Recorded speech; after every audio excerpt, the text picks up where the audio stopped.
जय स्वामिनारायण। श्री मुक्त जीवन प्राथमिक शाळा ईसनपूर, धोरण 6, विषय गणित, प्रकरण 14, प्रायोगिक भूमिति। प्रायोगिक भूमिति एटले આપણે अलग अलग रचनाओं દોરવાની છે। अलग अलग रकम प्रमाणे जे આપણે रचना કરી હોય તો આ સાધનનું નામ તમને ખબર હશે, અને આપણે કોણ માપક પરિકર કહીએ છીએ, આને કોણ માપક કહીએ છીએ, અને આને માપપટ્ટી અથવા ફૂટપટ્ટી કહીએ છીએ। બરાબર, તમારા કંપાસની અંદર આ બધા સાધનો હશે, એમાં આ 3 સાધનની આપણને વધારે જરૂર પડશે, બીજા સાધનની જરૂર પડશે નહીં। તો સૌથી પહેલાં આપણે જોઈએ કે વર્તુળ દોરવું હોય ત્યારે પરિકરની જરૂર પડે। કોઈ ચોક્કસ માપનું વર્તુળ દોરવાનું કે ત્યારે આપણે ફૂટપટ્ટીની પણ જરૂર પડે છે, અને કોઈ ખૂણો દોરવાનો હોય ત્યારે કોણ માપકની જરૂર પડે છે। તમારા કંપાસમાં આવું બીજું સાધન હશે, એમાં 2 અણીવાળા જ હશે, બરાબર, એને દ્વિભાજક કહેવાય। શું કહેવાય? દ્વિભાજક કહેવાય। જેમ આને પરિકર કહીએ છીએ એમ એને દ્વિભાજક કહેવાય છે। હવે 14.1 દાખલો પહેલો,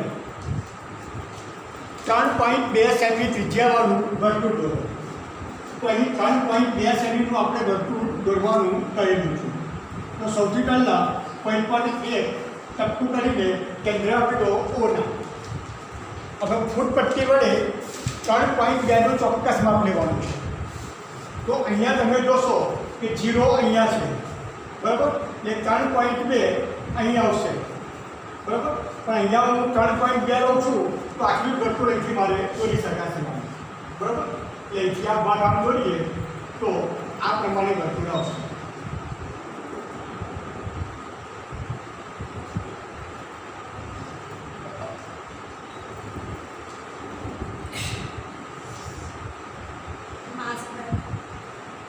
બરાબર, તો આ પ્રમાણે અહીંથી જે દોરીએ એમાં 3.2 આવશે, ને અહીંયા કોઈ પણ નામ એ આપી દે, એટલે આ ત્રિજ્યા 3.2 થશે, બરાબર। એટલે આ રીતે પહેલી રચના આપણે અહીંયા જોઈ। તો પરીક્ષામાં તમારે પૂછાય કે 3.2 સેમીની ત્રિજ્યાનું વર્તુળ દોરો, તો આ પ્રમાણે એનું વર્તુળ દોરવું પડે। હવે અમુક વખતે રચનાના મુદ્દા પણ તમારે લખવાના આવતા હોય છે। તો રચનાના મુદ્દા લખવાના કઈ રીતે? તો રચનાના મુદ્દા લખવા હોય તો પહેલો મુદ્દો, તો સૌપ્રથમ આપણે શું કર્યું? તો એક ટપકું લીધું, એ કેન્દ્રને નામ કરવું, ઓ નામ આપ્યું, બરાબર। એટલે સૌથી પહેલો મુદ્દો લખ્યો કે બ્લેકબોર્ડ ઉપર એક બિંદુ ઓ નક્કી કરે। ત્યાર પછી ફૂટપટ્ટી વડે 3.2નું ચોક્કસ માપ લીધું, બરાબર, અને પરિકરથી, બરાબર, એ માપ આખું આમ દોરી લીધું, જ્યાં આપે છે ત્યાં એ આપો, એટલે આ ત્રીજી આપણને 3.2 મળી જાય। હવે બીજો દાખલો,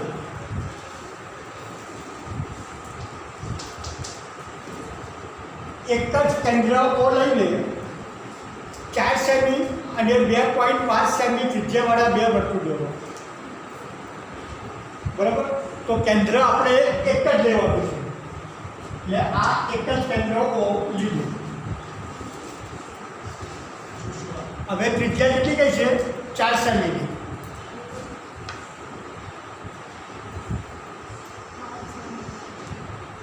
તો અહીંથી આ માપ 4 સેમીનું આપણે લીધું, બરાબર।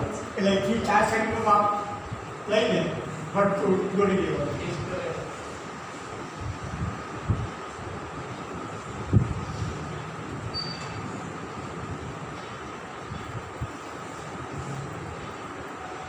પછી એકમમાં પાછું હવે એવું કહું છું, અને માપ બીજું કયું હોય છે? 2.5 સેમી। હવે કેન્દ્ર તો ઓનું ઓ જ રાખવાનું છે આપણે, બરાબર, પણ હવે માપ 2.5 લેવાનું છે। એટલે ચોક્કસ માપ 2.5 ફૂટપટ્ટી વડે આ રીતે લેવું પડે। હવે 2.5નું માપ લઈએ, તો અહીંથી આ ભાગ આમ બોલાવે,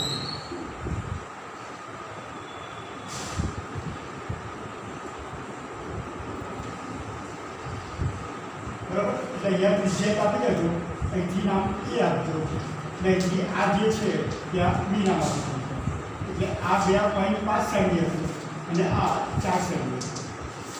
તો આ પ્રમાણે વર્તુળ દોરી શકાય. મુદ્દા તો મુદ્દા આપણે લખી શકીએ કે સૌપ્રથમ કેન્દ્ર O નક્કી કરો, પછી પરિકર વડે ચોક્કસ માપ લઈને 4 સેમીનું વર્તુળ દોરો અને કેન્દ્ર O રાખો. પછીના મુદ્દામાં ત્રિજ્યા કેટલી લીધી? 2.5 લીધી એટલે 2.5 ત્રિજ્યા લઈને ફરીથી O કેન્દ્ર પરથી 2.5નું વર્તુળ દોરો. તો આ પ્રમાણે આપણે એના મુદ્દા લખી શકીએ છીએ. એટલે મુદ્દા પરીક્ષામાં પૂછાતા નથી, પણ તમારે યાદ રાખવાના, કેમ કે આગલા 7મા અને 8મા ધોરણમાં તમારે એની જરૂર પડશે. દાખલો 3. એક વર્તુળ દોરો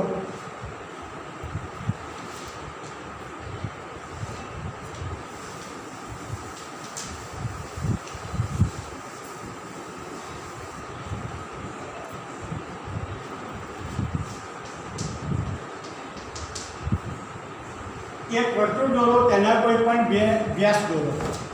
બરાબર?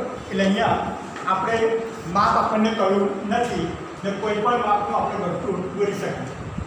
એટલે ધારો કે અહીંથી આપણે આટલા માપનું વર્તુળ દોરીએ છીએ.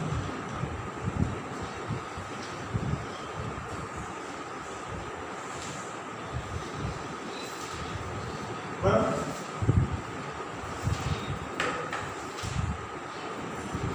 એક વર્તુળ દોરો અને તેના કોઈ પણ 2 વ્યાસ દોરો. હવે કોઈ પણ 2 વ્યાસ દોરી દઈએ છીએ કે વર્તુળનું કેન્દ્ર આ O હતું, એટલે આશરે તમારું કોઈ પણ માપ દોરી લેવાનું. તો એક વ્યાસ અહીંથી આમ દોરી દો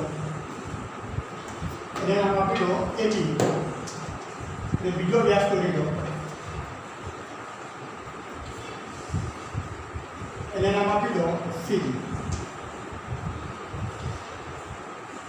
એટલે કોઈ પણ 2 વ્યાસ દોરો એટલે એક વ્યાસ રેખાખંડ AB થયો અને બીજો વ્યાસ રેખાખંડ CD. હવે આગળ રકમ વાંચો. બંને વ્યાસના અંત્ય બિંદુઓને જોડો તો તમને કઈ આકૃતિ મળશે? હવે આ બંને વ્યાસના અંકોને આપણે જોડવાના છે. એટલે અહીંથી આ પ્રમાણે પૂરપટ્ટી વડે જોડી દો. એટલે અહીંથી આ ભાગ જોઈન્ટ કર્યો, પછી આ ભાગ જોડી દો, પછી આ ભાગ જોડી દો, અહીંથી આ ભાગ જોડી દો.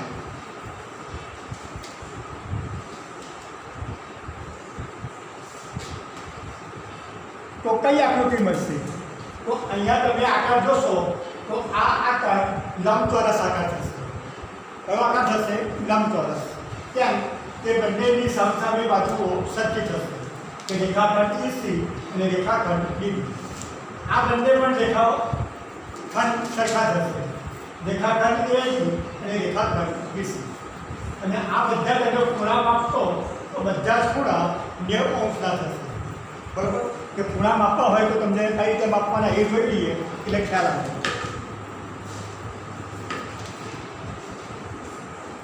કે આ ખૂણો માપવો છે આપણે, તો અહીંથી આ ભાગ આમ જોઈન્ટ કરો. બરાબર? તો અહીંથી આ ભાગ અહીંથી આમ આવે છે અને અહીંથી આ ભાગ તમે કેન્દ્ર પર જોઈ લો. બરાબર? તો આ ભાગ અહીંથી આમ આવે છે અને અહીંથી આમ આવે. એટલે આ ખૂણો 90 થયો એટલે બધા ખૂણા 90 થશે. બરાબર? હવે દાખલો 4. કોઈ એક વર્તુળ દોરો અને 3 બિંદુઓ ABC.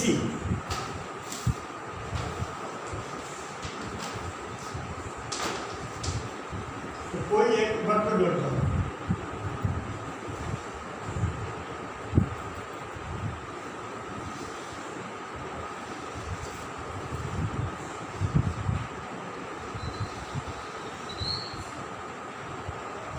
O કેન્દ્ર વાળું એક વર્તુળ દોરો.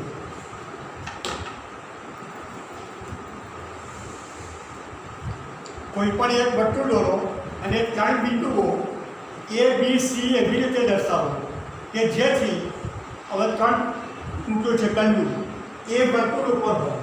એટલે અહીંયા આપણે એ નામ આપી દેવાનું કે એ વર્તુળ ઉપર, બી વર્તુળના અંદરના ભાગમાં છે. એટલે આ વર્તુળનો અંદરનો ભાગ છે કે તમે કોઈ પણ અહીંયા કોઈ પણ જગ્યાએ લખી શકો. અહીંયા લખો, અહીંયા કોઈ પણ અંદરના ભાગમાં બી નામ આપી દેવાનું. અને સી વર્તુળના બહારના ભાગમાં હોય, વર્તુળની બહાર એટલે કોઈ પણ જગ્યાએ લખી શકાય. ધારો કે આપણે સી અહીંયા લખીએ છીએ. તો આ પ્રમાણે બરાબર 3 પ્રશ્નોના જવાબ આપણને મળી જાય અને આ પ્રમાણે આકૃતિ તૈયાર છે. હવે દાખલો 5.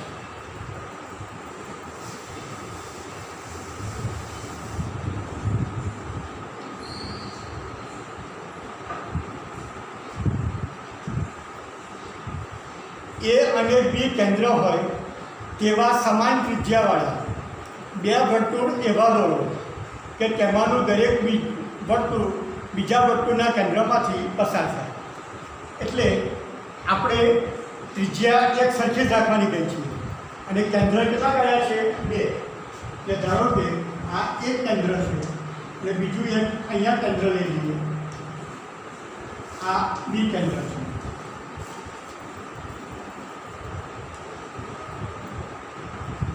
એ અને બી કેન્દ્ર હોય તેવા સમાન ત્રિજ્યાવાળા. એ ત્રિજ્યા આપણે સમાન રાખવાની છે.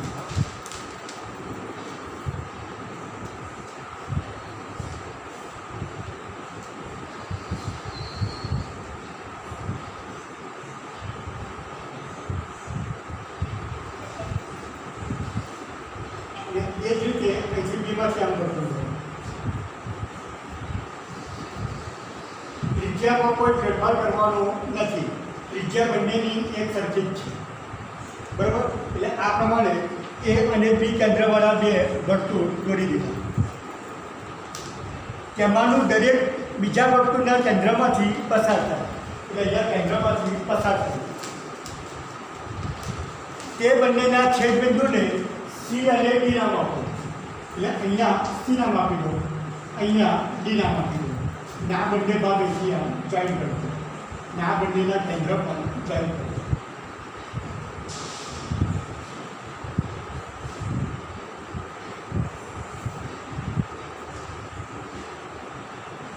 વચ્ચે જ્યાં છે ને ત્યાં એમ નામ આપી દો.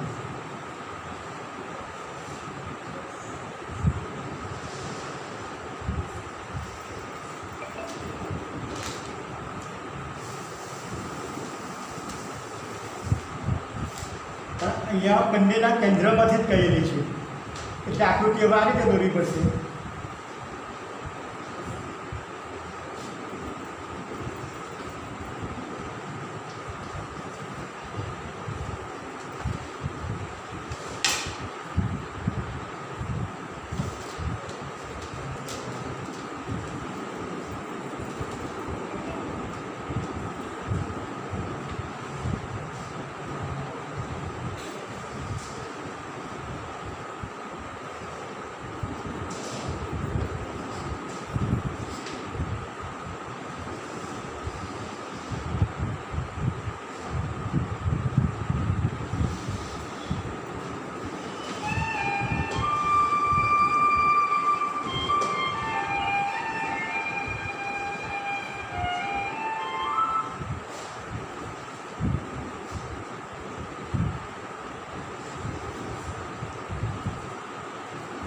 આ બંને ભાગમાંથી પસાર કરતો સી અને ડી. આ બંનેમાંથી પસાર થાય એમ રેખા દોરી, એક રેખા આમ. એટલે અહીંયા આપણે જોઈ શકીએ છીએ બરાબર કે 2 કેન્દ્રમાં ત્રિજ્યા સમાન છે. બરાબર? સી અને ડી નામ આપેલા છે. રેખાખંડ એબી અને રેખાખંડ સીડી પણ દોરેલો છે. બરાબર? અને આ બધા ખૂણામાં આપીએ તો બધા ખૂણા 90 અંશના થશે. એટલે અહીંયા તમે કોઈ પણ નામ આપી શકો છો. બરાબર?